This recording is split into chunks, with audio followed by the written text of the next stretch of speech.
Olá, boa noite a todos.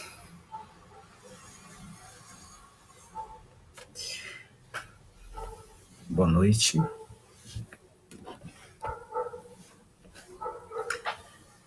Tá chegando a hora, falta um minutinho aqui ainda para a gente começar, mas eu abri com antecedência aí para dar tempo vocês irem entrando.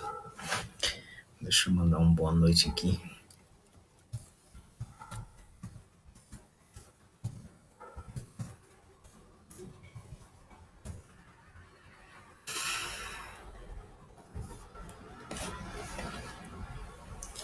Hoje nós vamos, mais uma vez, na segunda, né? Temos feito a nossa live aí sempre às segundas-feiras à noite.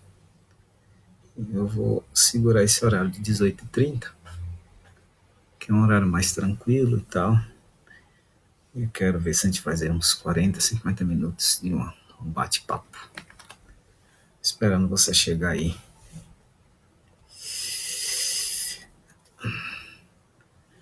Oi, Maria do Carmo. Boa noite. Tudo bem? Eu vou pedir para vocês, se puderem, entrando aí, também compartilhando para os colegas e vendo. E a gente automaticamente vai convidando as outras pessoas, vai entrando também. Maria do Carmo. Boa noite, Maria.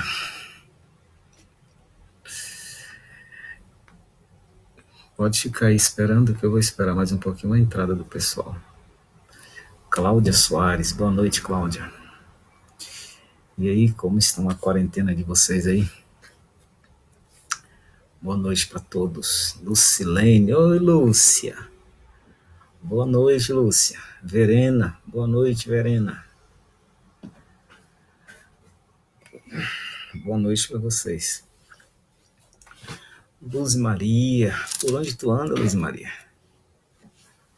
Por onde tu anda? Irmão João, Wagner, Pastor Wagner. E aí, Pastor Wagner? Nós hoje vamos bater um papo num assunto que tem me ajudado muito. E aí o que eu vou prometer para vocês é o seguinte, ó.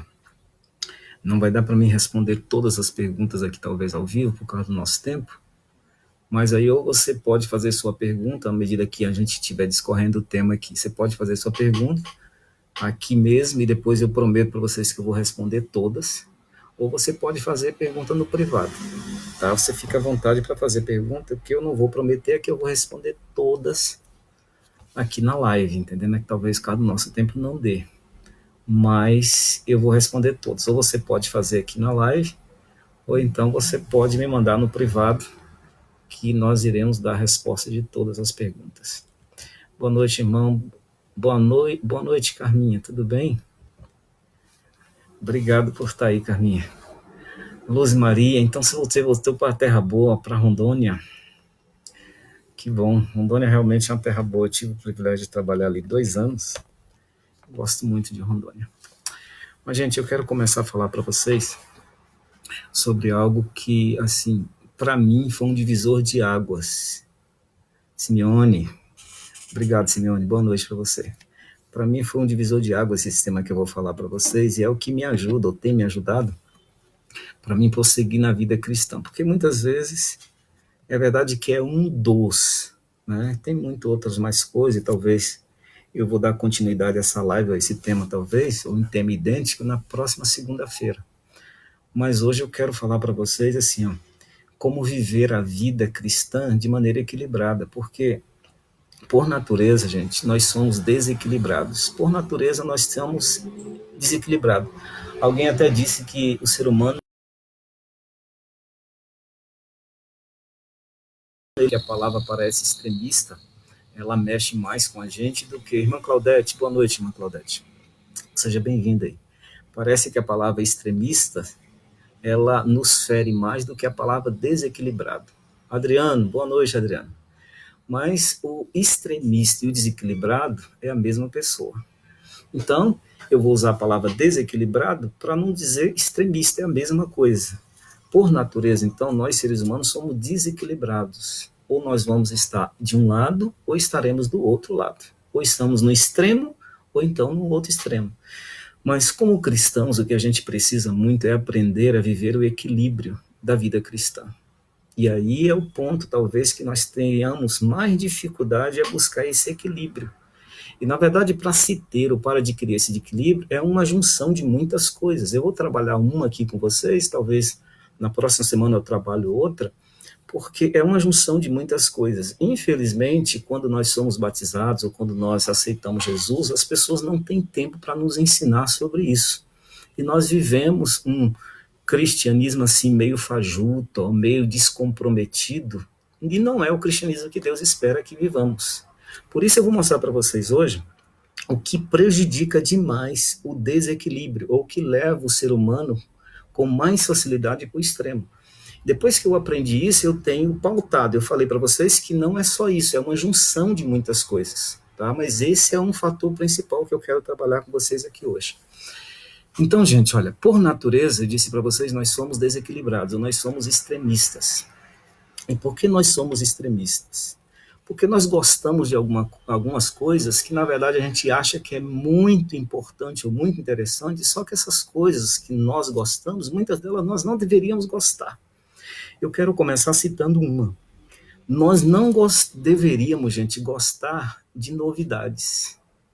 Eu sei que é duro você ouvir isso, mas é isso. Para nos ajudar, nós não deveríamos gostar de novidades. Mas, pastor, como que não gosta de novidade? Eu sei.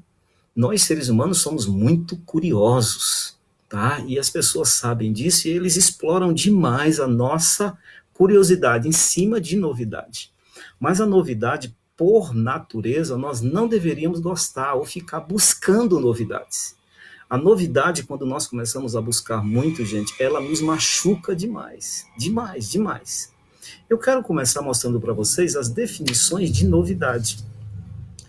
Alguém disse que novidade é aquilo que aparece pela primeira vez. É uma boa definição, que eu gosto dessa definição de novidade. O que é novidade? É aquilo que aparece a primeira vez. A primeira vez que a gente vê é novidade. E eu estou dizendo para vocês que nós não deveríamos gostar de novidade. Eu vou explicar o porquê. Obrigado, Tainá, pela tua presença aí conosco. Uma outra definição de novidade é aquilo que é novo. Aquilo que é novo. Então, nós gostamos do que é novo, mas nós não deveríamos gostar. Eu vou explicar por quê. Uma outra definição, o que é novidade? É aquilo que é recente. É recente, então é novo, é novidade. Nós gostamos disso. Uma outra definição, novidade é aquilo que ainda não foi experimentado. Olha só como que as pessoas fazem com a gente. Chega para você e diz assim, fulano, eu tenho uma novidade para te contar. Automaticamente aguça a sua curiosidade de tal maneira que você fica ali alucinado para ouvir. E nós trabalhamos, e as pessoas vão trabalhando assim com a gente, daqui a pouco, quando nós não recebemos muitas novidades, nós ficamos procurando. E hoje as pessoas procuram muito na televisão, não muito mais na televisão, mas muito na internet, e as pessoas ficam procurando novidade. Por quê? E novidades são notícias recentes, é aquilo que aparece pela primeira vez. Porém, eu quero mostrar para vocês hoje o quanto que a novidade mexe com o psicológico do ser humano. O quanto que a novidade mexe com o ser humano. E eu louvo a Deus, gente, quando eu estudo a Bíblia nos faz entender que Jesus, ele transforma. Rose, obrigado pela sua presença aí. Ele transforma o ser humano que é batizado, que aceita Jesus, em uma nova criatura. Mas a Bíblia, quando você vai para a Bíblia não mostra a Deus um Deus de novidade. Eu vou mostrar isso para vocês aqui hoje. Porque, de um modo geral, nós gostamos de novidades e, como seres humanos, parece até que nós somos movidos por novidade. Parece que nós somos movidos pelas novidades. Sempre quando tem novidade, a gente quer estar lá. E essas novidades acabam trazendo muitos problemas para a gente. Por quê? Porque as novidades, elas mexem com a nossa estrutura psicológica. Vejam só, o ser humano, ele sabe que nós, por natureza, somos curiosos. Então, eles sempre exploram essa palavrinha novidade para tirar benefício. As lojas, as propagandas, os marqueteiros, eles trabalham demais isso aí. Vejam bem, frases que aguçam demais a nossa curiosidade para ficar procurando novidade. A primeira, poderíamos dizer assim, ó, estamos com as últimas novidades do momento. Todas as vezes que o nosso cérebro escuta uma frase como essa, ele aguça para saber. Olha a frase. Nós agora corra, nós estamos com as últimas novidades do momento. E muitas das vezes, porque a palavra novidade aparece. E aí a ordem é corram, nós saímos para fazer coisas que nós não deveríamos fazer. Estamos com as últimas novidades do momento. Então, é muito explorada essa palavra novidade. Uma outra, e essa frase, até essa semana eu estava brincando com a minha irmã, ela tem usado muito, para aguçar realmente a curiosidade. Ela tem usado a psicologia com essa frase, mas essa é uma frase que se usa. Olha só, estão vindo novidades por aí. Todas as vezes que essa frase aparece, todas as vezes que você ouve essa frase, aguça a sua curiosidade. Olha, se prepare, está vindo novidade por aí, ou estão vindo novidades por aí. Então isso aguça a nossa curiosidade. Uma outra frase. Olha, eu quero dizer para vocês que chegaram as novidades e elas estão aqui esperando você. Chegaram novidades, estão aqui esperando você. Então, automaticamente é trabalhado o nosso psicológico para aguçar a nossa curiosidade. E, finalmente, a última frase. Venham rápido, ocorram e descubram as últimas novidades que nós preparamos aqui para vocês. Venham rápido, ocorram e venham ver as últimas novidades que nós preparamos aqui para vocês. Parece que buscar novidades não tem nada de errado, mas eu vou mostrar para vocês hoje que se a gente não cuidar disso, nós podemos ter seríssimos problemas psicológicos. Existe um teórico chamado Bauman, e ele disse assim, ó, que o homem moderno, nossa sociedade, né, moderna, parece que a gente acostumou a viver como turista. E ele diz assim, ó, turista como? Porque ele diz que a forma de turista é porque nós sempre vivemos buscando algo novo, sempre estamos buscando algo novo. E ele chama esse tipo de gente de turista, sempre buscando algo novo, sempre buscando algo novo. Parece que a sociedade, o ser humano de um modo geral, aprendeu e acostumou a viver como turista, sempre buscando algo novo. Eu li um artigo desse camarada e ele diz assim, hoje as grandes empresas, ou as empresas de modo geral, elas dificilmente vai ter um trabalhador de carreira. O que seria trabalhador de carreira? É aquele que começa ali no primeiro ano e ele vai e aposenta. 30 anos, 35 anos trabalhando no mesmo emprego. Ele diz assim, o artigo dele, né? Dificilmente hoje as empresas conseguem esse tipo mais de funcionário. No passado se conseguia muito, a pessoa começava no trabalho e terminava, aposentava no trabalho, 30, 35 anos de trabalho. E no artigo dele ele argumenta que as pessoas hoje, dificilmente a empresa vai ter esse funcionário, por quê? Porque as pessoas começam bem no trabalho, mas daqui a pouco ela já tem vontade de mudar, aparece uma novidade, aparece algo diferente, e ela quer mudar. Então as pessoas hoje, nem na questão do trabalho, elas conseguem mais prosseguir ou seguir carreira. Por quê? Por causa das novidades. As novidades acabam mexendo muito com o psicológico do ser humano e ele acaba não firmando em emprego, não firmando no trabalho. Eu disse para vocês, gente, que temos que cuidar com a novidade. Boa noite, Eliakim. Bom ter você por aqui, amigão. Eu disse para vocês que a novidade ela pode ser um problema gravíssimo, principalmente para nós cristãos. Por quê? Por que a novidade pode ser? Nós gostamos tanto, por que ela pode ser um problema, pastor? E eu disse que esse é um fator que depois que eu descobri tem me ajudado muito, meu lado espiritual, meu cristianismo, a minha fidelidade com Deus. Por quê? Nós gostamos de novidades. Só para vocês terem uma ideia, antes de entrar, mostrando para vocês a visão da Bíblia, só para vocês verem como que nós gostamos muito de novidade. Nós ficamos buscando, o ser humano fica buscando informação porque ele quer ser o primeiro a dar notícia. Ele quer ser o primeiro a mandar mensagem, ele quer ser o primeiro a avisar para as pessoas. E as pessoas, infelizmente, aí tem aqueles de má índole, de caráter duvidoso, né? Coloca o fake news e aí só solta o fake news. Daqui a pouco, irmãos, o fake news espalha. E espalha o fake news com facilidade. Por quê? Porque o ser humano, eles querem ser o primeiro a dar a notícia. Eles querem ser o primeiro a enviar, a deixar as pessoas se tornarem informadas.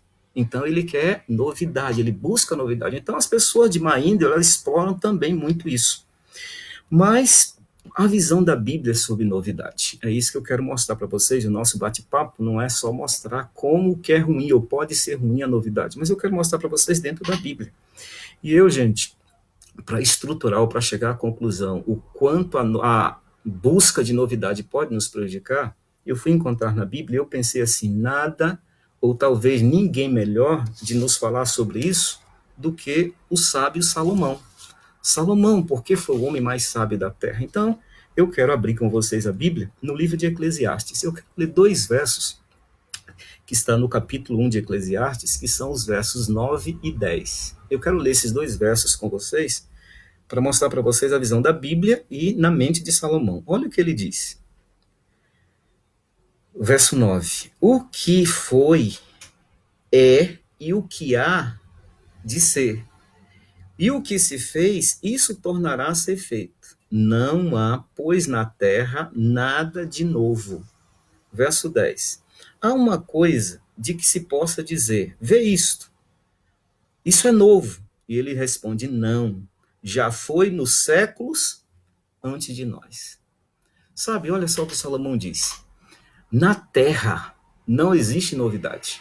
Na terra, ele diz assim, ó, não há nada de novo debaixo do sol. Para Salomão, gente, olha que ele faz uma pesquisa, ele vai buscar, foi o homem mais sábio da terra, e ele chegou à conclusão, não existe novidade nessa terra.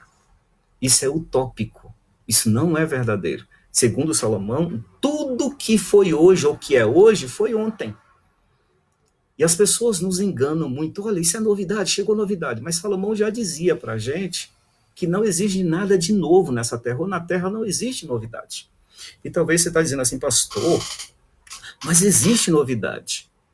E eu quero dizer para você que eu também questionei Salomão, quando ele diz assim que não existe nada de novo na terra. Eu quis entender o que Salomão quer dizer.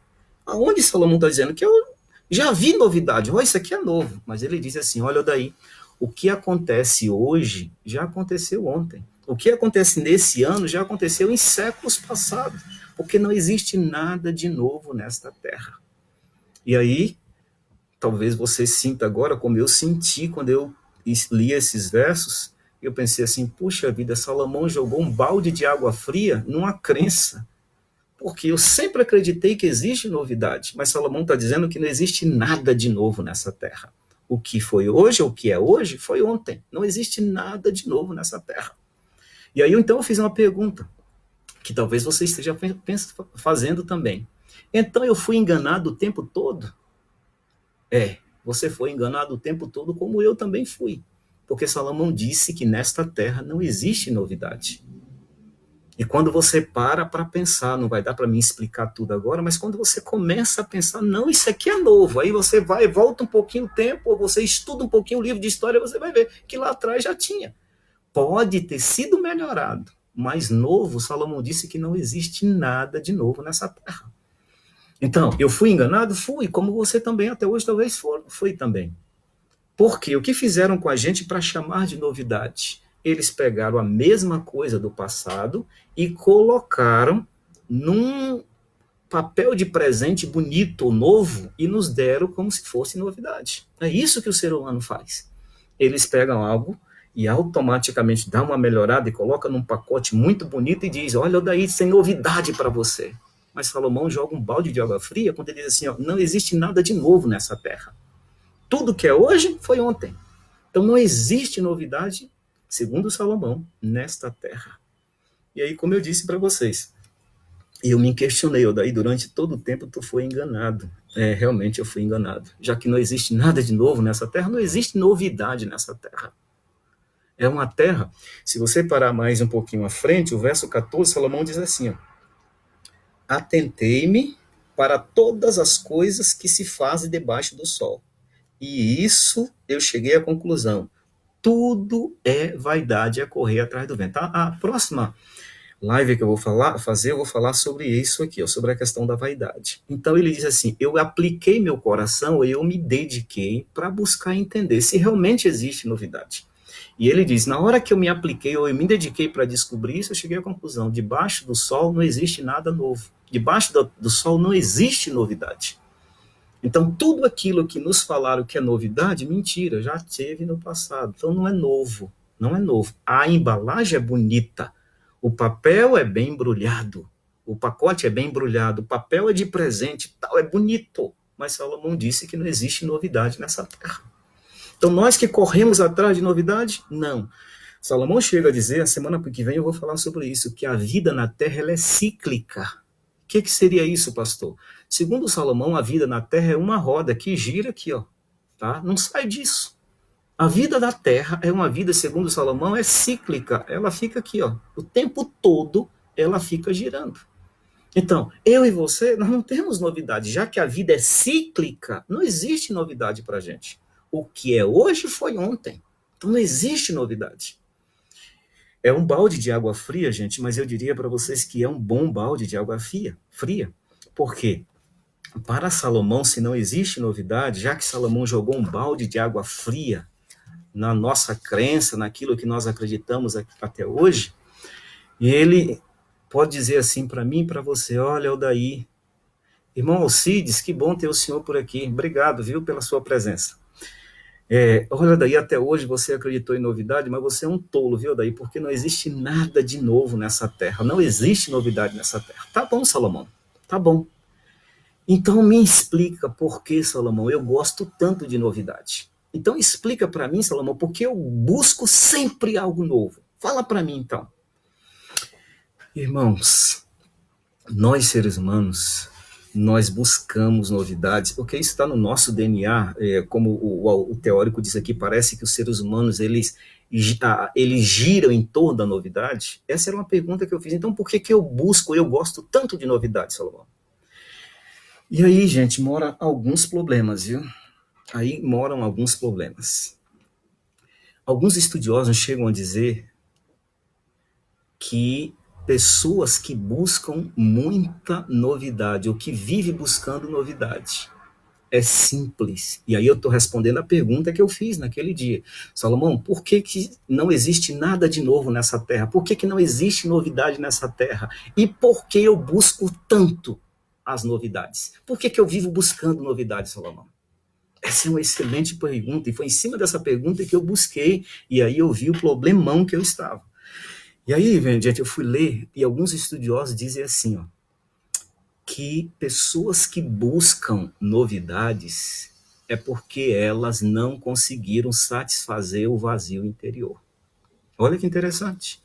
Pessoas que vivem buscando as novidades é porque elas têm um vazio interior e elas não conseguiram preencher ou saciar esse vazio interior. E aí, para tentar saciar esse vazio interior, as pessoas buscam e vivem buscando novidades. E aí você pode estar perguntando, pastor, o que seria vazio interior?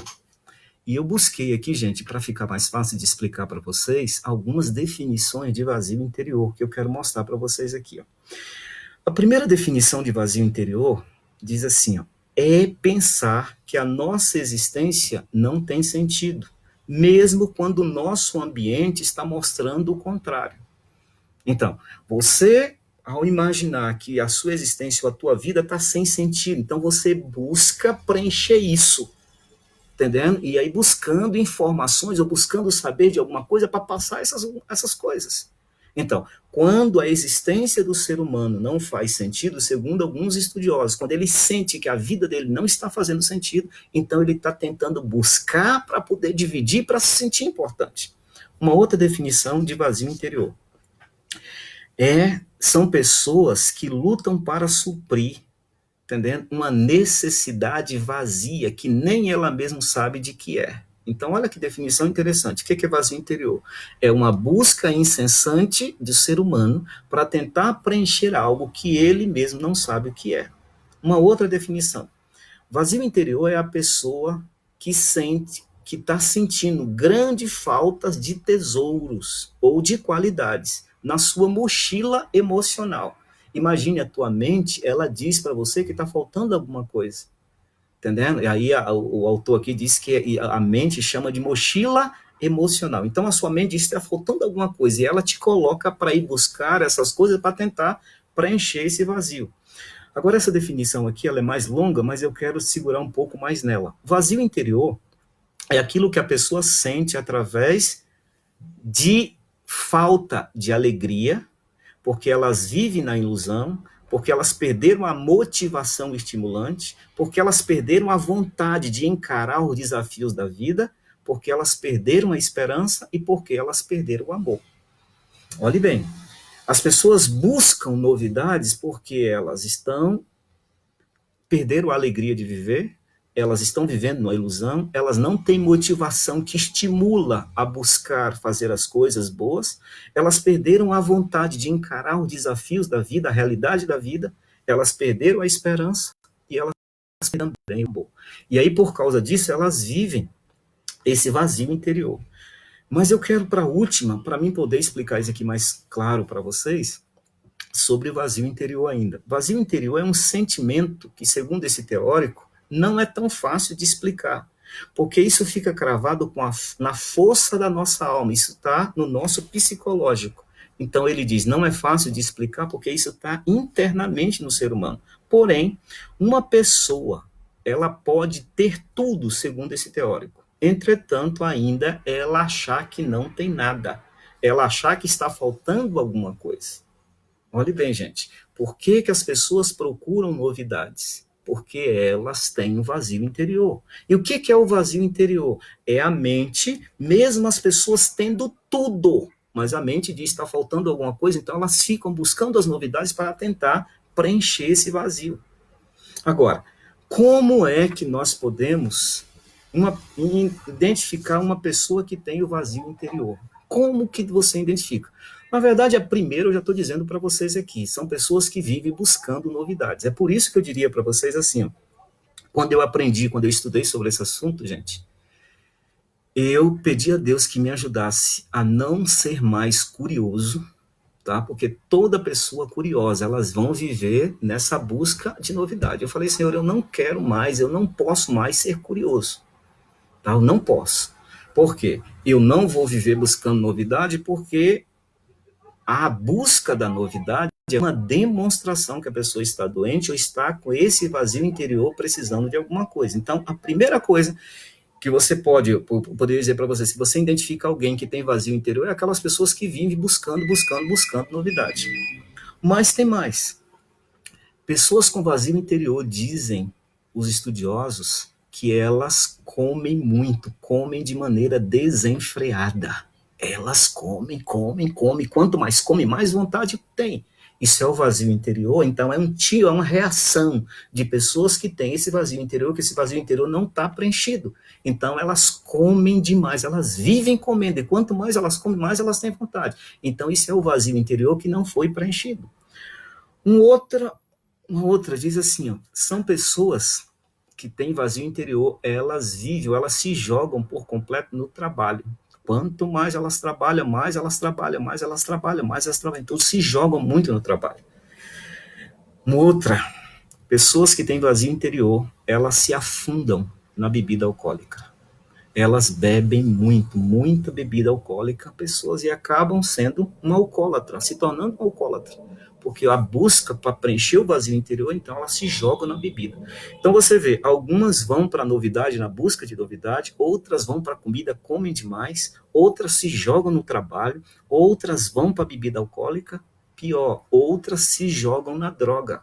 Pessoas entram na droga por curiosidade, entendendo? E ali se jogam por completo. Para quê? Para preencher esse vazio interior. Outras pessoas, elas vão para a academia, elas começam a malhar e venerar o corpo, entendeu? Isso também são pessoas buscando preencher o vazio interior. Outras passam horas e mais horas na internet, entendendo? Algumas aí vai em várias áreas, algumas são viciadas em jogos de internet, e aí ficam horas e mais horas na internet. E finalmente, aliás, tem mais duas. E pessoas com vazio interior que não conseguiram preencher o vazio interior, elas vivem tentando preencher isso na prostituição. E aí, gente, o sexo virtual. Quantas pessoas se jogaram no sexo virtual? Simplesmente para preencher esse vazio interior. Entendendo? Muitas pessoas se jogando nisso aí. Quantas pessoas viciadas nisso aí. Entendendo? Porque tem o vazio interior, então elas vão para isso aí e tem que fazer. Esses dias eu estive conversando com alguém casado, que não mais se satisfaz com a esposa, porque é viciado no sexo virtual. Então é uma outra maneira das pessoas lutar para preencher esse vazio interior. E finalmente, gente, pessoas que têm o vazio, e talvez eu deixei essa por último, justamente porque eu quero comentar um pouco mais sobre ela. Finalmente, pessoas que têm o vazio interior, que não conseguem preencher de nada, em nada, elas desistem de viver. Pessoas desistem de viver porque lutaram para preencher esse vazio interior e não conseguiram. Então, automaticamente, elas passam a desistir de viver. E aí mora o dilema, né? Quantas pessoas hoje tirando a sua própria vida? Quantas pessoas hoje se matando? Por quê? Desistência de vida. Porque o vazio interior dela, ela lutou, tentando preencher esse vazio interior. Só que não consegue. Ou não conseguiu. E aí elas desistem, se rendem, desistem de viver. Eu vou dizer uma coisa para vocês, esse negócio é tão sério, que ao estudar isso eu pedi a Deus misericórdia sobre a minha vida. E eu tenho pautado, gente, porque isso a gente, ou nós vamos buscar a cura, ou o diabo vai usar isso para nos destruir. Entendendo? É por isso que eu disse para vocês, eu quero comentar, hoje eu vou fazer uma live que eu quero comentar como eu consegui equilibrar a minha vida em cima disso. Porque todo ser humano, ele tem um vazio interior, não tem jeito, tá? As novidades que a gente busca justamente é uma das maneiras da gente tentar preencher esse vazio interior. Mas eu já disse para vocês que algumas se entregam para comer demais, outras no trabalho se entregam no trabalho para tentar preencher, se entregam no trabalho. Outras, bebida alcoólica, outras nas drogas, outras nas academias, malhar o corpo e tal, começam a venerar o corpo. Outras se jogam horas e mais horas na internet que não consegue sair, aí vai os jogos, e aí também entra a questão da prostituição virtual, se jogam para tentar preencher esse vazio interior, e finalmente, tá, que é a mais trágica de todas, quando as pessoas elas desistem de viver. Essa é a mais trágica de todas, são ruins, mas a pior de todas é quando as pessoas elas entendem que está faltando alguma coisa e elas não descobrem o que é que está faltando. E aí elas se entregam, elas se rendem, elas desistem de viver. Esse é o mais trágico. Então eu diria para vocês, é realmente uma loucura a questão do vazio interior. E aí pode automaticamente, ou podem, né, automaticamente surgir algumas perguntas. A primeira poderia ser assim, você está perguntando, pastor, e o que precisa ser feito, já que isso é uma doença, o que precisa ser feito para erradicar essa doença? É uma boa pergunta. Uma outra pergunta que poderia surgir seria essa: pastor, para essa doença tem remédio? Pastor, como que faz para curar essa doença? Esse é um assunto, gente, que eu tenho estudado já há algum tempo, principalmente depois que eu descobri que as doenças que mais crescem hoje no mundo são as doenças da mente, as doenças chamadas psicossomáticas. Eu tenho estudado, eu tenho me dedicado muito. Qual é o remédio para essa doença? Pastor, como é que eu vou me livrar dessa doença? Antes de dizer, gente, sobre remédio para essa doença, eu quero dizer para você assim, ó, nós somos cristãos. Eu louvo a Deus, porque o livro, que é a nossa regra de fé, é esse aqui, ó, é a Bíblia. A Bíblia é para o cristão, principalmente para nós adventistas do sétimo dia, a nossa regra de fé. E nós sabemos, o livro mais vendido do mundo é a Bíblia. O livro mais traduzido do mundo é a Bíblia. Mas, infelizmente, a Bíblia tem deixado de ser o livro mais lido do mundo. Deveria ser o livro mais lido do mundo, mas, infelizmente, é o mais vendido, é o mais traduzido, mas, infelizmente, está deixando de ser o livro mais lido do mundo. E esse é um dos motivos que hoje a Bíblia é um livro mais vendido, é o livro mais traduzido, mas hoje nós temos um número muito grande de analfabetos bíblicos. É duro dizer essas palavras para adventistas, para cristãos, mas é isso. A Bíblia é o livro mais lido, é mais vendido, é o livro mais traduzido, mas nós estamos com a safra hoje de analfabetos bíblicos. Pastor, como é que define o analfabeto bíblico, ou analfabetos bíblicos? Irmãos, eu diria para você, ó, Deus, olha, a Bíblia, voltando aí, só dando uma recapitulada, a Bíblia é a nossa regra de fé. Nós adventistas temos a nossa regra de fé. Então, essas perguntas que foram feitas, como faz para erradicar a doença? Qual o remédio para curar essa doença? Eu diria para vocês, ó, a Bíblia diz assim, crede nos profetas e prosperareis. A Bíblia diz assim, Odaí, se você quer prosperar nesta vida, dê valor ao que os profetas escreveram. Acredite, Odaí, nos profetas. A única maneira, Odaí, de você prosperar nessa terra é você acreditando, dando crédito para o profeta, ou para os profetas. E aqui, irmãos, eu quero colocar para vocês, mais uma vez, que a Bíblia é a nossa única regra de fé. Mas quando eu pego essa questão, crede nos profetas, eu insiro aqui, tá, a orientação profética.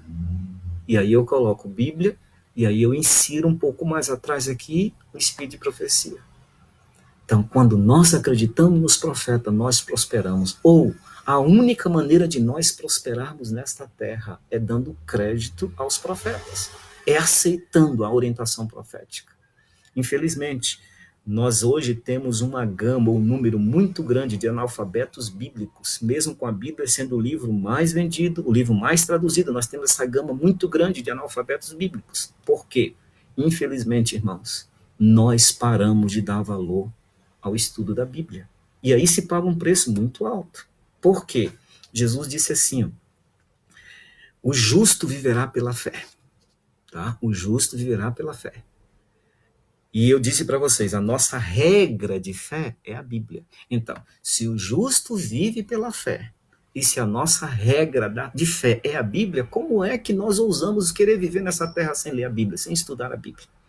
É uma incoerência tamanha. O justo viverá pela fé. E a nossa regra de fé, nós dizemos, é a Bíblia, só que nós não lemos.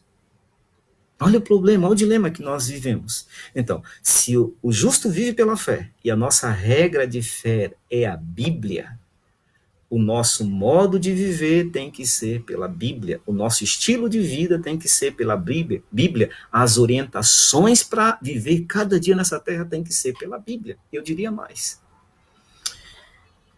O que é a Bíblia? Você pode dizer assim, pastor, a Bíblia é a palavra de Deus. Está certíssima a tua resposta. A Bíblia é a palavra de Deus. Agora, eu faço uma segunda pergunta. Quem é Deus? Quem é Deus? Nós dizemos a Bíblia é a palavra de Deus, mas quem é Deus? Você pode responder assim, pastor, Deus é o nosso Pai. Está certíssima a pergunta. Ele é o nosso Pai. Sendo que Deus é o nosso Pai, somos os filhos de Deus. E a orientação do Pai para nós, os filhos, é essa aqui, irmãos, não tem outra.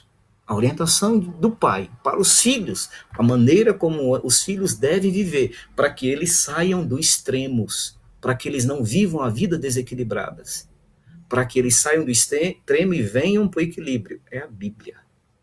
E nós já lemos o verso inicial, para você que chegou agora, que Salomão diz assim, não há nada de novo debaixo do sol. Não existe novidade debaixo do sol. E a novidade é o vazio interior da pessoa que leva ela a ficar buscando novidade, até. Só que não preenche o vazio interior. Por que não preenche? Não preenche, irmãos. Eu quero ler uma citação aqui interessantíssima antes de dizer por que não preenche. Está aqui, ó. Um teórico chamado Dostoiévski, o nome desse camarada, ele diz assim, ó, todo ser humano, ele tem um vazio interior tamanho de Deus. Eu vou repetir. Todo ser humano, ele tem internalizado nele um vazio, que o tamanho desse vazio é de Deus. Todo ser humano tem um vazio do tamanho de Deus. Por que você tem vazio interior? Deus permitiu que eu e você, que nós tivéssemos. Agora, por que esse vazio interior não consegue ser preenchido com novidades, com comer demais, com trabalhar muito, com bebida alcoólica, com drogas, com academias, com malhação de corpo, com internet, com prostituição? Por que não consegue? Porque o vazio interior que está em nós, irmãos, só Deus preenche. O vazio interior em nós buscamos preencher em coisas, mas não conseguimos preencher esse vazio interior, porque esse vazio interior, ele é do tamanho de Deus. Só Deus consegue preencher esse vazio interior. E aí começamos a entender o recado da palavra, e aí quando nós começamos a buscar, através dos estudos, entendeu? Nós chegamos a essa conclusão. Temos um vazio interior e nós buscamos, vivemos a vida inteira buscando preencher esse vazio interior. Só que esse vazio interior, coisas não consegue preenchê-lo. E por que não consegue preenchê-lo? Porque só Deus consegue preencher esse vazio interior. Mas nós desistimos de Deus e queremos preencher com coisas, e coisas não conseguem preencher esse vazio. E aí é o dilema do ser humano. Vai chegar um momento que Deus precisa preencher o vazio interior, mas ele busca em tudo preencher e não busca em Deus. Chega um momento que ele desiste de viver. Ele desiste de viver. E aí muitos são levados a tirar a própria vida. Porque o vazio que está internalizado na nossa vida, segundo esse teórico, ele diz assim, é um vazio, todo homem tem um vazio que é do tamanho de Deus. O vazio interior, só Deus consegue preenchê-lo. O vazio interior da minha vida, o vazio interior da sua vida, só Deus consegue preenchê-lo. Porém, eu quero dizer uma coisa para vocês que talvez vocês estejam pensando assim, pastor, eu pensei que era algo diferente. Eu pensei que era, porque nós gostamos tanto da novidade, eu pensei que era algo que eu não sabia. Gente, eu louvo a Deus, porque Deus, ele revela. E a Bíblia diz que a revelação de Deus, ele trabalha do jeito que é o caráter dele, ele não muda. A mensagem que Deus pregou para Adão no Éden é a mesma mensagem que chegou para nós hoje. Deus não muda. E eu louvo a Deus por isso. Esse é mais um dos motivos que eu não posso ficar nessa loucura, atrás de novidade. Porque Deus é o Deus de ontem, é o Deus de hoje, vai ser o Deus de amanhã. Ele não muda. Então nós precisamos parar com essa fissura de novidade. Eu achei que era algo inédito, eu achei que era algo extraordinário. Não, não é. Eu tenho um recado para dar para vocês, porém não é nada novo. Porque Deus é o Deus que traz a mesma mensagem para dar para os seus filhos. Isso é importante? É. Por dois motivos, pelo menos. Porque se Deus mudasse, talvez nem todo ser humano conseguiria atingir a ideia dele. Então ele não muda, é a mesma mensagem, para o rico e para o pobre, para o branco e para o preto, é a mesma mensagem. É a mesma mensagem para o doutor e para o analfabeto, é a mesma mensagem. Só que é uma mensagem que ela é decodificada e automaticamente fica fácil para tanto o doutor como o analfabeto entender, para tanto o preto como o pobre, para tanto o rico como aliás, tanto o preto como o branco, tanto o rico como o pobre, para todos entenderem. Eu louvo a Deus porque a mensagem é desse jeito. E segundo, gente, porque a mensagem é simples, ela é simples, é mais fácil de eu entender, porque hoje ela é dada dessa maneira, amanhã ela vai continuar sendo dada dessa maneira. Então nós já vimos Salomão dizendo que não existe nada novo nesta terra. Porém, eu quero dizer para vocês que esse vazio, o tamanho de Deus que está na nossa vida, nós podemos tomar um remédio, que esse remédio tomado de maneira como deve ser tomado, nós vamos nos curar desse problema. E aí nós não vamos ficar sendo ou continuar sendo extremistas de um lado ou de outro. Não, nós vamos vir para o equilíbrio. Pastor, e como toma esse remédio? Antes de dizer como tomo, ou que remédio é esse, eu quero dizer que esse é o remédio que eu tenho tomado todos os dias. É o remédio que tem me ajudado a ter ou manter o equilíbrio que eu preciso nessa minha vida cristã. Esse remédio eu tenho que tomar, eu sou dependente desse remédio. Todos os dias eu tenho que tomar. Eu quero mostrar para vocês, gente, esse remédio na Bíblia. Você que tem Bíblia aí, que tem a Bíblia no celular, que tem Bíblia aí por perto, abra comigo, porque isso está no livro na carta de Paulo aos Filipenses. Filipenses, no capítulo 4. Eu achei esse remédio, é um remédio que eu tenho lutado para pautar a minha vida, tomando todos os dias, porque eu sou um dependente desse remédio. Filipenses, capítulo 4. Ok, está aqui. E o verso que eu quero ler com vocês é o verso 8. Olha o remédio de Deus, irmãos, para curar esse vazio interior, para curar essa nossa doença de ficar buscando coisas. Olha o que Deus disse através de Paulo. Ele diz assim, finalmente, irmãos, tudo que é verdadeiro, tudo que é respeitável, tudo que é justo, tudo que é puro, tudo que é amável, tudo que é de boa fama, se alguma virtude há e se algum louvor existe, seja isso que ocupe o vosso pensamento. Olha o remédio de Deus.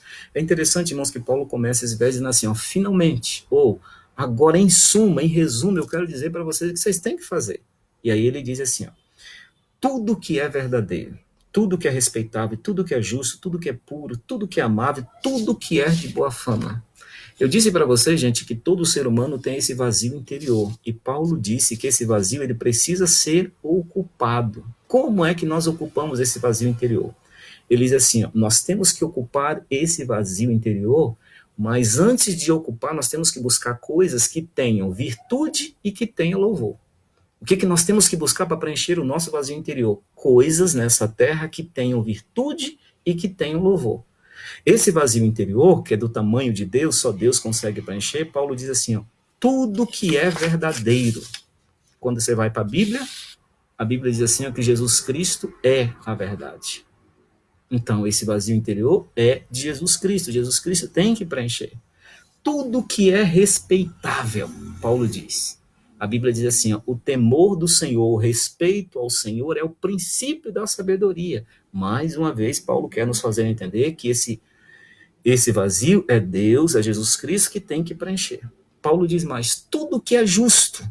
A Bíblia diz que Jesus Cristo é a nossa justiça, então é o lugar de Jesus esse vazio interior. Tudo que é puro, a pureza é Jesus, é o lugar dele. Tudo que é, ele diz mais, tudo que é amável. Eu vou trocar essa palavra amável por amor. A Bíblia diz que Jesus é o amor. Então, Deus é amor, a Bíblia diz. Então, esse lugar é de Jesus. E ele termina dizendo assim, ó, tudo que é de boa fama. Eu queria achar encontrar na Bíblia, entendendo, algo que viesse fundamentar. E aí eu fui vasculhando a Bíblia e encontrei um verso que Lucas 4, verso 14, diz assim, ó, quando Jesus estava na terra, a fama dele corria por toda a circunvizinhança. Então, mais uma vez, para fundamentar que Jesus é de boa fama, a fama de Jesus, diz a Bíblia, era espalhada, diz Lucas. Então, tudo que é de boa fama. Então, gente, eu diria assim, ó, esse vazio interior, só Jesus consegue preenchê-lo. Tudo que é verdadeiro, tudo que é respeitável, tudo que é justo, tudo que é puro, tudo que é amável, tudo que é de boa fama. Esse vazio interior que eu e você, que nós vivemos buscando preenchê-lo em coisas, não preenche, não preenche. E vai chegar um momento que nós não vamos conseguir preencher e nós vamos nos render. E muitos se rendem como? Tirando a própria vida. O vazio interior só Jesus consegue preencher. É por isso que eu peguei essa citação desse teórico que diz assim, todo ser humano tem um vazio tão profundo que é do tamanho de Deus. E quando Paulo diz que o meu pensamento, o meu vazio interior só consegue ser preenchido com o que é verdadeiro, com o que é respeitável, com o que é justo, com o que é puro, com o que é amável, com o que é de boa fama. Quando você vai buscar na Bíblia essas características, é de Deus, ou são divinas. São características divinas. Então, esse vazio interior que temos, que buscamos preencher em coisas, não conseguimos, porque só Deus consegue preencher esse vazio interior. E o apóstolo diz que o que eu tenho que fazer é ocupar a minha mente, ou seja, isso que ocupe o vosso pensamento, o quê? Coisas que tenham louvor e que tenham virtude. Para me ocupar a minha mente, tem que ser em coisas que tenham louvor e que tenham virtude. Irmãos, a jornada do ser humano nessa terra, tudo que o inimigo quer é que ele se autodestrua. Tudo que o inimigo quer é que o ser humano se autodestrua. Algumas perguntas retóricas, e porque são perguntas retóricas, ou serão perguntas retóricas, não precisam responder. Mas uma pergunta, a primeira pergunta é, quanto tempo você dedica em oração? São perguntas retóricas, não precisa responder, é apenas para nossa reflexão. Quanto tempo você dedica à oração? Uma segunda pergunta. Quanto tempo você dedica estudando a Bíblia? Quanto tempo você dedica em fazer o bem? Não tem jeito, irmãos, não tem jeito. Tudo que Satanás montou, a maneira que ele estruturou essa terra, e quem sabe um outro dia eu vou falar para você a maneira que o inimigo estruturou essa terra, é para te levar, é para me levar, é para nos levar para a autodestruição. Essa terra foi estruturada para que eu me autodestrua. Então, se eu quero preencher o meu vazio interior, mas eu não tenho tempo para orar, eu não tenho tempo para ler a Bíblia, irmãos, é utopia, é utopia. Se eu quero que esse vazio interior, que é o tamanho de Deus, seja ocupado com coisa, é utópico. Coisas não conseguem preencher esse vazio interior. Porque esse vazio interior é do tamanho de Deus. Só Deus consegue preencher o vazio interior. Por isso que Paulo diz, tudo que é verdadeiro, tudo que é respeitável, tudo que é justo, tudo que é puro, tudo que é amável, tudo que é de boa fama. Irmãos, as características aqui é de Deus, elas são divinas. São características divinas. Mas eu quero viver lutando para preencher esse vazio interior com coisas. E aí é aquela loucura, irmãos. Come demais, vive buscando novidade, é internet, é sexo virtual, é prostituição, é malhação do corpo e vice-versa. Só que vai chegar um momento que nada disso, vai chegar no momento que eles vão entender que não consegue suprir ou preencher o vazio interior, e aí muitos são levados a tirar a própria vida. Não tem como querer viver de maneira equilibrada, viver o equilíbrio. Não tem como sair dos extremos e vir para o equilíbrio se eu não tenho tempo para ler a Bíblia, se eu não tenho tempo para orar. Não tem jeito. Não tem jeito. Internet é gostoso? É. Mas, irmãos, eu não posso ficar o tempo todo na internet. É bom ficar na internet? É. Mas eu não posso ficar o tempo todo na internet. Esses dias eu tomei uma decisão porque eu só tenho 2 redes sociais. Agora, essa semana passada, eu abri outra, que foi o YouTube. Eu abri uma conta, mas eu só tinha 2, que era o Facebook e o WhatsApp. Porque eu tinha tomado a decisão que eu vou usar o WhatsApp para trabalhar e o Facebook eu uso para pregar o evangelho. Todos os dias eu vou usar o Facebook para pregar o evangelho e o WhatsApp eu uso para o trabalho e para atender a igreja, que acaba sendo o trabalho meu. Então, irmãos, eu decidi que eu só ia ter 2 redes sociais. Só que usando o WhatsApp para trabalho, eu percebi que eu estava usando muito tempo o WhatsApp. E aí eu tomei uma decisão radical, que tem me ajudado muito. Todas as vezes que eu pego meu celular para ver uma mensagem, a minha decisão é, Odair, você não tem direito de olhar a mensagem se você não fizer uma oração antes. Irmãos, eu não contei mais, mas nos primeiros dias, eu vi que eu estava usando o celular mais de 100 vezes por dia. Eu cheguei à conclusão. Por que eu cheguei a essa conclusão? Porque eu orei mais de 100 vezes. E eu tomei a decisão, como eu disse para vocês, uma decisão até radical. Mas eu cheguei a essa conclusão. Daí, todas as vezes. Isso eu aplico para a minha vida. Todas as vezes que eu vou pegar o celular, a mente diz, daí tu já fez a oração? Desculpa, eu faço a oração. Não é aquela oração longa, mas eu faço a minha oração e aí sim eu tenho direito de abrir a mensagem do WhatsApp. Eu não abro mais mensagem do WhatsApp antes de fazer uma oração. Porque, irmãos, eu preciso muito mais da oração do que a mensagem de WhatsApp. E nós sabemos disso. Só que na prática, se você não for radical, não funciona. Não funciona. Porque você abre uma mensagem, daqui a pouco tem outra, daqui a pouco e você fica muito tempo.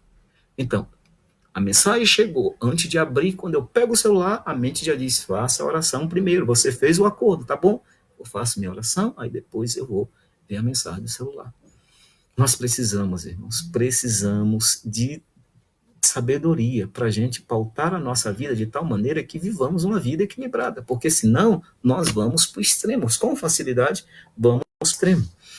E eu quero então, nosso tempo ali já está acabando, mas eu quero ir para o fechamento da nossa fala, o nosso bate-papo desse dia, dizendo assim, ó, o apóstolo Paulo, ele termina o verso aqui dizendo que a minha mente, a sua mente, ela precisa ser ocupada com algo que tenha louvor e que tenha virtude, ou que tenha virtude e ou tenha louvor.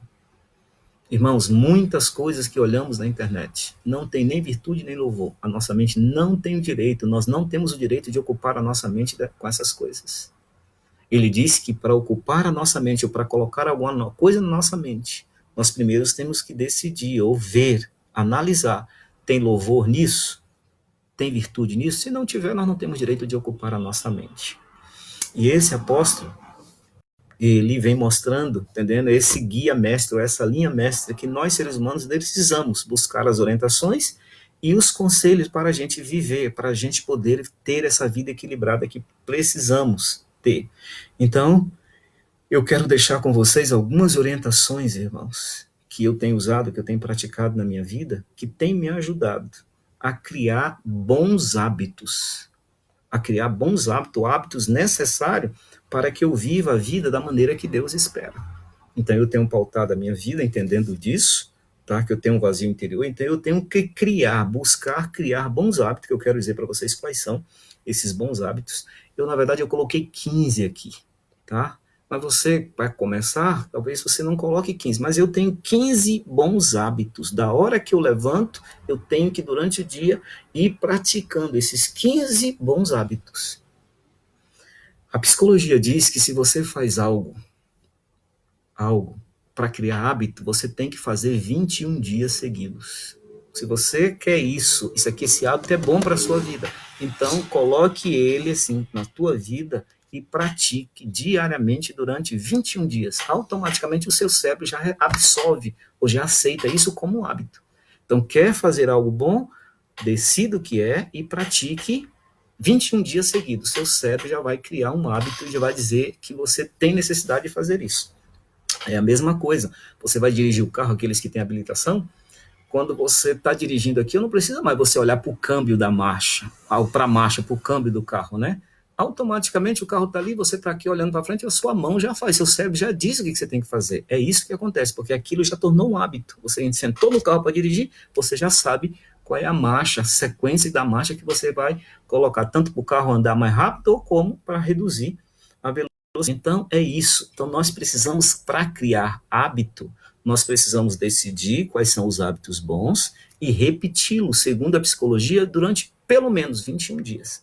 Então, eu vou dizer para vocês o que eu faço. Quais são esses hábitos que são necessários, eu aprendi que são necessários e eu aplico na minha vida.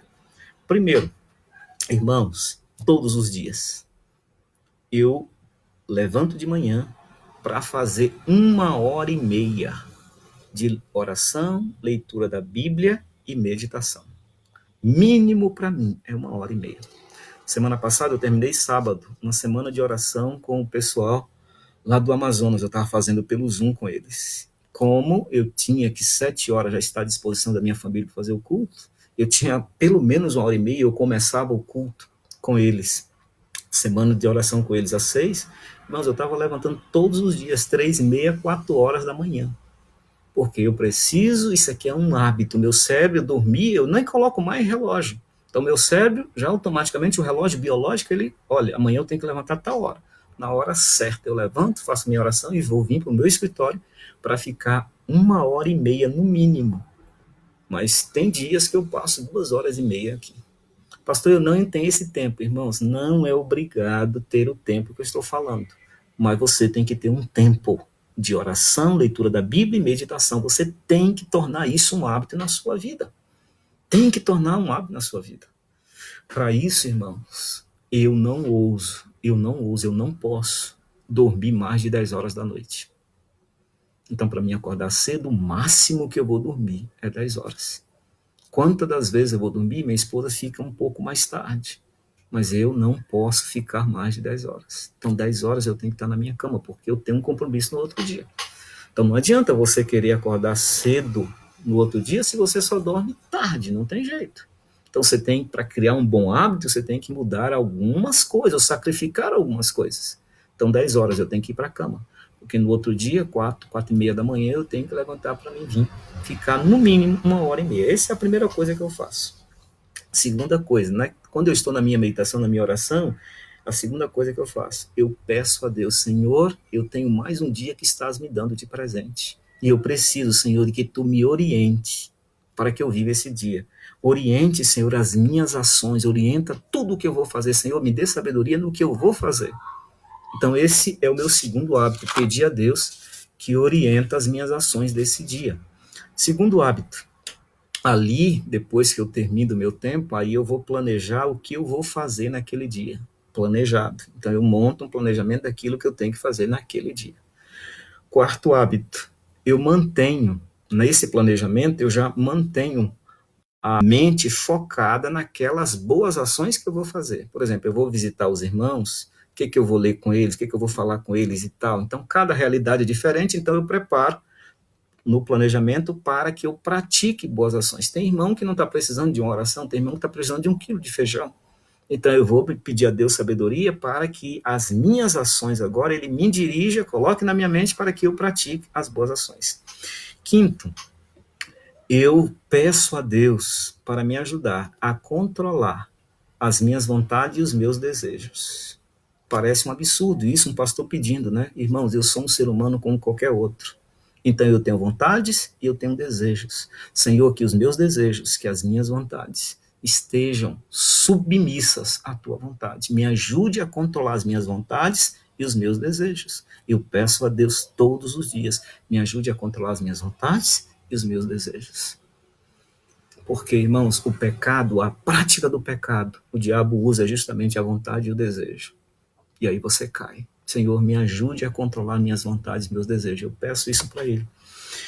Sexto, Senhor, me ajude a praticar nesse dia as ações que todas elas glorifiquem o teu nome. Então, gente, as vitórias que nós conseguimos na vida, não importa se ela é grande, se é pequena, mas as vitórias nós conseguimos é quando as nossas ações, se é pequena, se é grande, não importa, elas são pautadas ou são dirigidas. E aí você vai dia por dia, você vai o dia inteiro, hora após hora. Quando chega no final do dia, você está grato a Deus pelas suas ações ou por aquilo que você fez. Sétimo, eu peço e eu trabalho o meu psicológico para fugir de notícias, informações pessimistas. Gente, essa é uma estratégia maligna. Encher a tua mente. Olha o que Paulo diz. A tua mente só pode ser ocupada em coisas que tenham virtude ou tenham louvor. Uma tática, uma estratégia do mal é encher a tua mente de informações pessimistas para te levar para medo, para ficar com medo, o dia todo com medo. Então, eu trabalho o meu psicológico para fugir. Eu fujo de notícias ou informações pessimistas. Eu não sei, se você me perguntar quando foi que eu assisti televisão, eu não sei. Eu assisto se for no tempo. Mas, irmãos, esse momento em que nós estamos vivendo faz muito bem se a gente não assistir essas coisas. Ali não tem nada, entendendo, que vai te ajudar, só para te jogar por baixo. Então, esse é uma outra atitude, esse é o meu sétimo aqui, né? Eu falei que são 15, então, para fugir de notícias e informações pessimistas.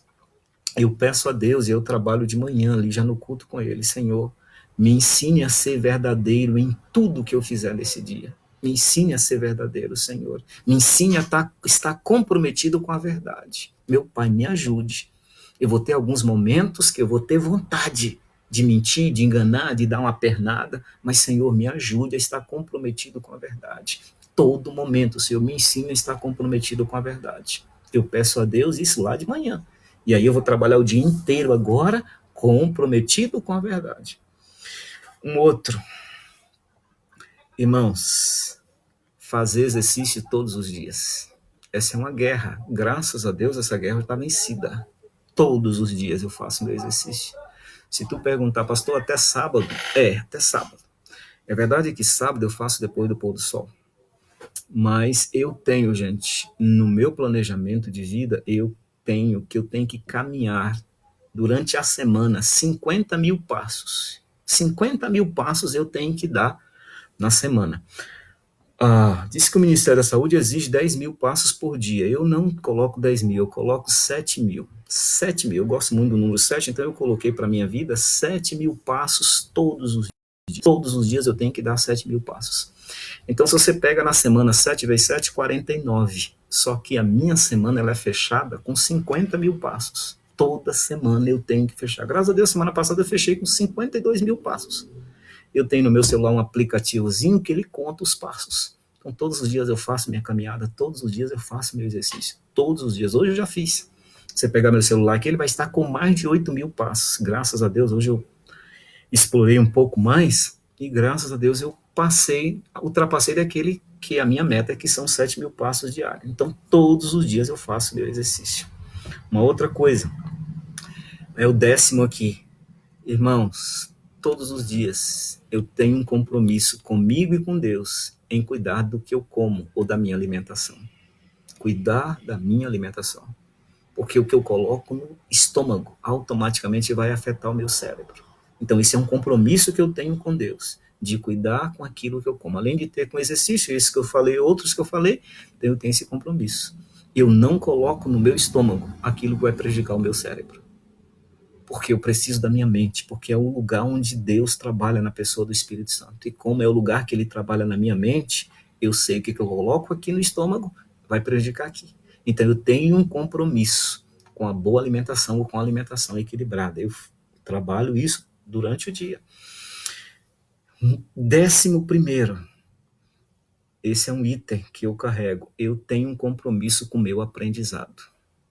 Isso que eu estou dizendo para vocês, irmãos, é uma área, você fala assim, pastor, você está falando de área aí, doenças psicossomáticas. Irmãos, eu busco. Eu fiz um curso, uma pós-graduação em terapia familiar, e hoje eu estudo muito, eu gosto muito de estudar essa questão da mente, entendendo? Então, eu tenho um compromisso com o meu aprendizado. Eu tenho que ter alguma coisa para doar, para passar para as pessoas. Então, esse é um compromisso que eu faço com Deus. Senhor, me ajude a ter um compromisso e estar estudando, estar buscando informação. Agora, informação não é internet, informação não é nesses veículos de comunicação. Informação dentro da Bíblia e dentro do Espírito e Profecia. Irmãos, eu estou indo para o 3º ano que eu dedico um tempo. Esse separado dá 1h30. 1h30 é minha devoção com Deus. Eu, além dessa 1h30, eu tenho um tempo que eu dedico para estudar a Bíblia e o Espírito e Profecia. Eu estou com 3 anos que eu não leio nada, a não ser Bíblia, Espírito e Profecia. Aí você pode inserir a lição da escola sabatina, a meditação, mas isso aí eu faço de manhã. Eu estou falando leitura extra, tá? Fora do culto normal. Bíblia, Espírito e Profecia. Você pega meus livros, tá aqui, ó. Tá facinho, isso eu vou mostrar para vocês. Esse é o livro que eu estou lendo agora. Todos os dias eu estou lendo esse livro. Estou terminando, esse livro tem 700 páginas. 700 páginas esse livro tem. Hoje eu li a 599. Estou aqui nesse livro. Tá? Então eu estou lendo. E leio assim, ó. Como é que eu leio os meus livros? Compromisso, como eu estou dizendo, esse é o 13º item. Não, 11º item. Então eu leio assim, ó, marcando, isso tudo marcando. Aqui eu tenho os temas, eu vou pegando, meus livros são lidos dessa maneira, estudados, na verdade, não são lidos, estudados dessa maneira.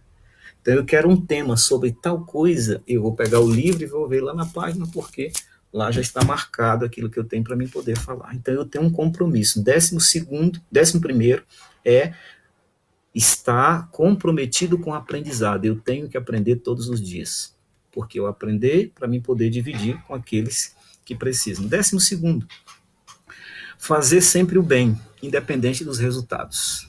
E olha que eu puxo essa parte final aqui, eu fazer sempre o bem, porque não é difícil você fazer o bem com aqueles que te devolvem com o bem. Mas o meu compromisso é fazer o bem, independente dos resultados. Independente se eu vou receber o bem, meu compromisso é fazer o bem. Se a pessoa é boa, ela recebe o bem. Se a pessoa não é boa, ela vai receber o bem, porque eu faço, meu compromisso é fazer o bem, independente do resultado. 12º esse. 13º, perdoe. Ou daí perdoe, ainda que a pessoa não mereça perdão. Isso é um compromisso que eu tenho para mim poder vir para esse aqui do equilíbrio. Perdoar as pessoas, ainda que as pessoas não mereçam o perdão. Há algum tempo, irmãos, eu tomei uma decisão que eu não brigo com as pessoas. Eu vou perdoar.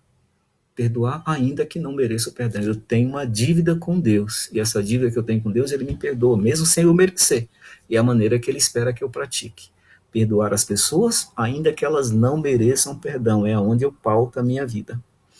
14º, ame e permita que esse amor contagie as pessoas. Eu tenho que amar, amar e amar. E permitir que esse amor venha contagiar as pessoas que estão ao meu redor, na minha esfera de ação. Eu tenho na minha mente assim, ó, com relação a esse 14º item. Olhe, eu tenho que fazer para as pessoas enquanto elas estão vivas. Porque no dia em que eu perder, eu quero que eu tenha a consciência tranquila, que eu fiz tudo, que eu a amei de maneira intensa, enquanto eu pude. Porque eu não quero ter depois o trauma, poxa, eu poderia ter feito mais, eu poderia ter feito mais, eu poderia ter feito mais. Não. Eu tenho que amar de maneira intensa enquanto eu posso. Porque amanhã, se eu perder, eu já sei que todos nós somos candidatos a ir para a sepultura, então eu tenho que amar e amar muito, amar de maneira intensa. Eu tenho que amar as pessoas. É assim que Deus me ama, é assim que Ele espera que eu viva esse amor. Amar as pessoas de maneira intensa, fazer pelas pessoas tudo enquanto elas estão vivas. Eu quero até aproveitar e dizer para vocês assim, ó, eu não quero, gente, no dia do meu velório, se você for no meu velório, eu não quero nem que tu chore, porque tu vai dizer assim, ó, o pastor aí pediu para não chorar, porque ele viveu de maneira intensa. Aquilo que era para mim viver, eu quero viver. Porque na hora que morre, todo mundo é bom, né? Eu lembro que uma vez eu era moleque lá na Bahia, e tinha um ladrão lá que era muito perigoso, o nome dele era Prego. Todo mundo tinha medo desse ladrão. Até um dia, esse cara fez muita coisa ruim lá naquela cidade, até um dia que mataram, a polícia matou ele. E as pessoas, até nesse prego, nesse ladrão, achou qualidades. Entendendo? Até no prego achou qualidade, nesse ladrão. Então parece que depois que a pessoa morre, ela torna ou acaba sendo muito boa. Não. As pessoas têm que ser boas para mim enquanto elas estão vivas. Vivas. Então eu tenho que amar e amar de maneira intensa. Todas. Além da minha família, todas as pessoas que Deus me colocaram ao meu redor. Eu tenho que tomar a decisão. Essa é uma decisão que eu tomei. Vou amá-las de maneira intensa. Ainda que não tiver retribuição desse amor. Mas não leve o caso. Não venha o caso. Eu tenho que amar de maneira intensa. E finalmente, essa é a última. Seja engrandecido a Deus pelo que Ele tem feito por você, pela tua família e por teus amigos.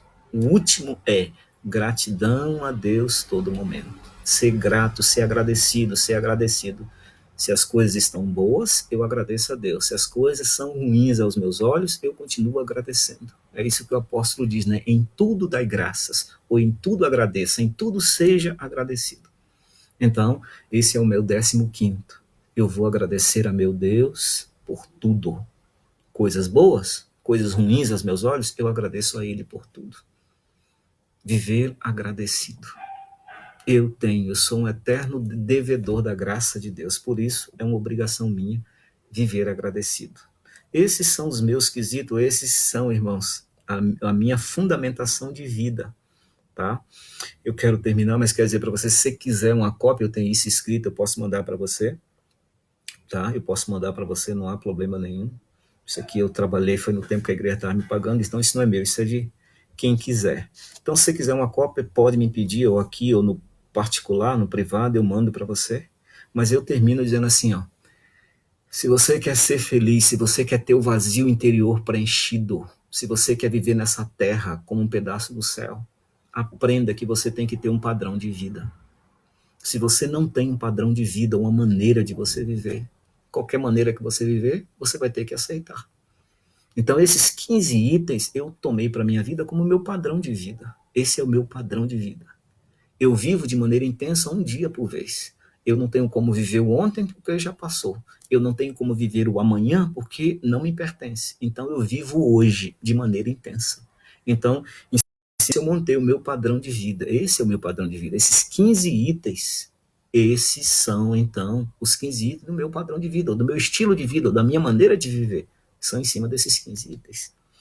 E eu espero que você também decida ter um padrão de vida para você. Na verdade, irmãos, a semana que vem eu vou falar mais um pouquinho sobre esse verso 14 de Salomão, mas isso quando forma tudo, quando você pega esse padrão de vida e você vai adaptando algumas coisas na sua vida, que a Bíblia vai te orientando, e a semana que vem eu vou falar mais sobre isso, e aí você vai automaticamente buscando equilíbrio, ou você vai vivendo nessa terra da maneira que Deus espera que você viva.